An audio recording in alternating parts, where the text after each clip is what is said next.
Hello, my name is AJ Bilig.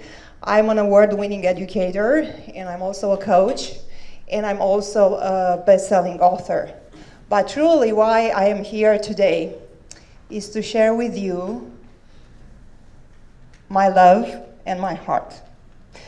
Because I think this is something that I've been doing my whole life. I started writing stories about love when I was about 9 years old. And yeah, I can see an eyebrow rising at the back of the room. And I know what you're thinking. You're thinking, what was she doing? I mean, 9 years old, love, come on. I mean, no, you have to be serious. But, I think I must have realized at this tender age that love is as important as the air we breathe. And as human beings, we need to love. And we need to be loved to feel happy and fulfilled. Yes? Can I get a yes? Thank you. Yay.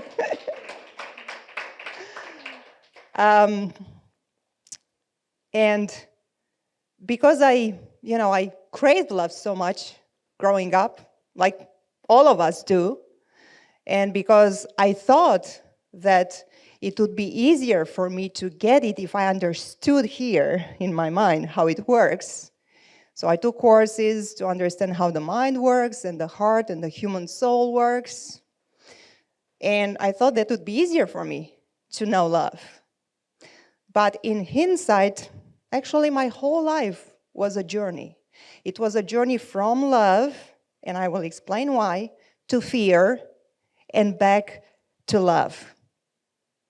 And it was life with its experiences and relationships, the blissful ones and the heartbreaking ones. That was my best teacher of love.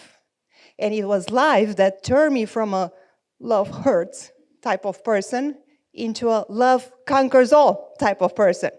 Who knows both songs, right? So I'm here today to share with you my two main takeaways from my lifelong study of love. And because this is about transparency, right? Actually, I'm going to be fully transparent and admit that I'm here today with a very specific purpose. And my purpose is to convince you to embrace love as your ally, as your superpower that can help you to unleash your greatness and take you beyond your imagination in every aspect of your life. Impact, career, finances, health, relationships. There is nothing that love cannot do for you. And this is the main takeaway. So I'm going to share with you stories. And those stories you will see that are going to challenge the lies the society is telling us about love. The lies that keep us away from love and make us to be afraid to and of love. So this is what society taught me about love. It taught me that it is a fleeting emotion that can hurt me, that it's something that's transactional and conditional and can be given and taken away by another person. It taught me that I need to chase love, that I need to find love, that I'm supposed to fall in love, really, seriously? I mean, what am I going to do, fall into a pit and never see the light of the day again? Really? I mean, really? Do you think that this is what love is? No? Yes? Okay. Then we are on the same page. But, when we are stuck in our minds, love can be like that. And it is actually in our hearts where we can experience love, where we can know love. So I'd like to invite you to have this experience right now, and I'd like to invite you to put your right hand on your heart and just take a moment. Take a moment to connect with it. Just feel it. Feel its beating. Wow, mine is beating really fast right now. um, but connect with it and feel your body. What do you feel? What do you see? So here's what I see. I see a lovely woman, her name is Anna, seeing me like I'm a little bit stressed and bringing me a cup of coffee. Thank you so much. And I also see this group of hikers at the top of Bell Rock in Sedona, Arizona. Anyone familiar with? Yeah. So for those of you who don't know, Bell Rock is an iconic place in Sedona. Millions of people travel every year to see it. And it's really hard to get at the top. And those who go to the very top, they go there because they believe that maybe a UFO will land. And we'll finally get to meet the green or the grays. I've never seen one, though. So, group of hikers, top of Bell Rock, and we are gathered around this guy. He's an older gentleman, and his face is covered in blood. He's lying on the red rock, and he cannot stand. He just fell from 5 feet. And everybody's trying to help him.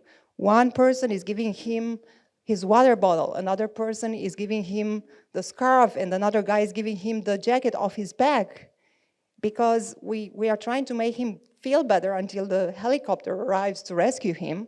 That's how high we are. But you know what's interesting? We barely know him. We don't know this guy. So my question is, why do we do this? Why do you get out of your way to help someone? To help someone you love, but also someone who is a stranger. Why is that? That's true. That's the answer. And this is the love as it can only be experienced here, in the heart. I was at a music festival in California filming a documentary about love. And I asked the participants to define love in one word. And you know what they said? They said compassion. They said unity. They said kindness. They said freedom.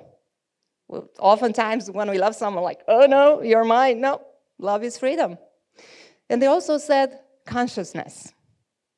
And according to Dr. David R. Hawkins, best-selling author and renowned psychiatrist and creator of the map of consciousness, love is actually one of the highest states of consciousness that we can experience on this planet as human beings.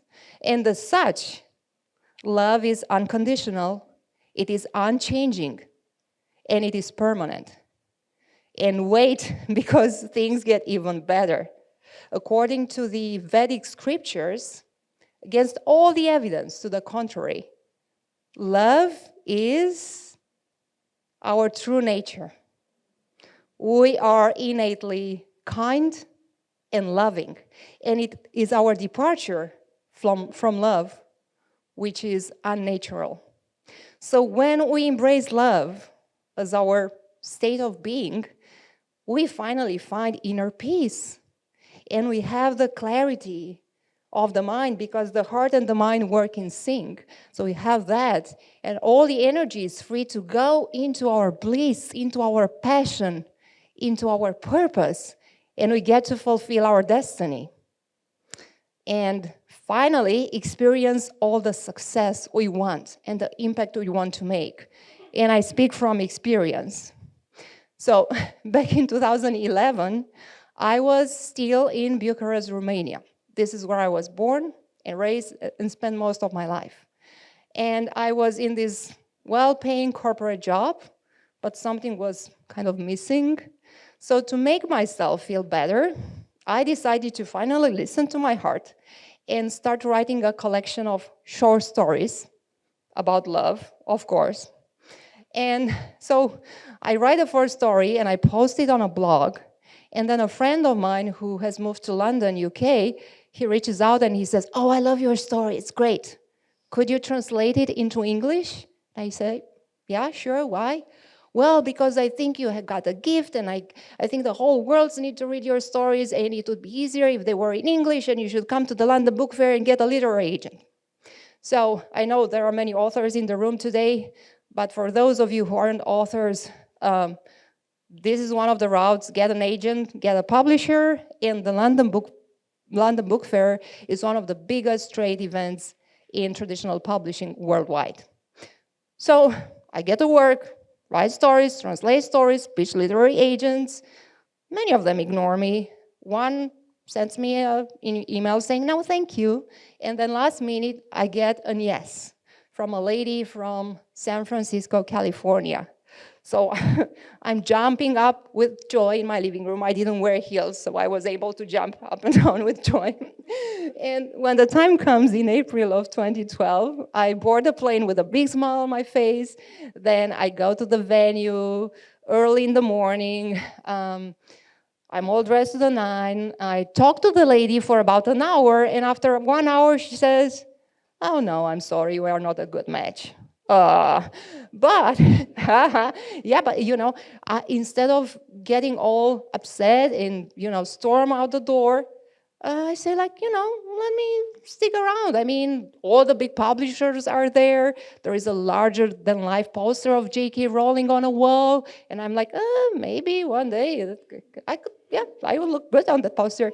So I realized that I work in a circle and I keep coming back to this publisher, MP Publishing. And I go well, why not? So I go in, I talk to them, and the next morning I get my big yes. They give me a publishing deal. So in less than a year, I become a published author, and then my whole life changes. I get to write and publish more best-selling books. I get to help other authors to write and publish their bestsellers. And last but not least, my childhood dream of calling this wonderful country, which is the United States, which with its great people, my home becomes true. So thank you for welcoming me here and helping me make this dream come true, and also being on a stage and being a speaker. So that's the power of love. And I know all of you here in this room want to serve, and we are all looking for what is the best way to serve. And I think the best way to serve is just here. It's always in your heart. And the love for what you do and the love for the people you want to help, that will inspire you the best way to serve. And also, love is such a powerful magnetic energy that it will attract to you the right ideas, the right people, and the right circumstances. And it will bring this harmony you need to bring out the best of you. And it will bring this healing and harmony in every aspect of your life, including health. Because, when we think about love, we think, oh, romance. But love has to do so much with health. And scientific research has proven that love is a potent healing instrument, and it promotes growth and recovery and homeostatic balance. And who here in this room gets less cold when in the winter when you are in love, guys, or when you love someone, right? So there are many, many stories about the incredible power of love, the healing power of love. And I want to share with you one story that hasn't been written yet, so you probably don't know the story. So this story is the story of Maria and Drew Brophy of the Brophy Gallery in San Clemente. So I'd like to invite you to take a ride with me in a time travel machine and go back a little bit in time when, the pandemic was in full swing. And I know that's not the best time to go, but I promise you it's worth it. So imagine Drew, it's a 6 feet tall guy. He's very healthy with a healthy lifestyle. And out of the blue, he goes down with COVID. And it's so bad that he needs to be hospitalized, and he needs to be put on a ventilator. And they tell his wife, his lungs are very damaged. We don't know. We don't know. So she goes home that night and she prays and she says, I'm not ready to give up on the love of my life. And the next morning she goes back to the hospital and she's not allowed inside the room. But luckily the room is at the first floor and has a giant window. So she is able to bring her folding chair and sit in front of the window every day so he can see her. And he's not ready to give up on the love of his life, on their son, on his art. So the first miracle happens after a couple of grueling months, and he can go home. But he's very weak. He's very weak, and he has to carry this oxygen tube. And the doctors say, oh, he will have to be on oxygen for the rest of his life. Mariago's like, I know better than this. So he's home, and he's well taken care of, and he's loved. And then the second miracle happens. And he's off oxygen, and he's surfing again. All because of the love that surrounds him. So this is love as the superpower. And however, there is a catch-22 in love. Remember in the beginning I shared that we are told that love is something we are supposed to chase, but actually love is something that's within us. And there's been a lot of talking yesterday about the wall we put up, and that keeps our dreams away, the manifestation of our vision away, but it keeps the love away. So as long as we have this wall up here and our hearts are not open, we don't allow ourselves to experience love. And the love that comes into our lives from another person actually has the source in our own heart. And it goes for, your spouse, your partner, your friends, and also your clients. And we can only receive as much love as we can give. And we can only receive only as much as we allow ourselves to receive. So we need to feel worthy of being loved. And all of you here today are more than worthy to be loved. So one last trip in our time travel machine into our near future. Let's say tomorrow morning. Let's say that tomorrow morning you wake up with this heart full of love, and you love who you are, and you love other people, and you love life, and you love what you do so much that you are really excited to start a new day, and you have like this big, big smile on your face.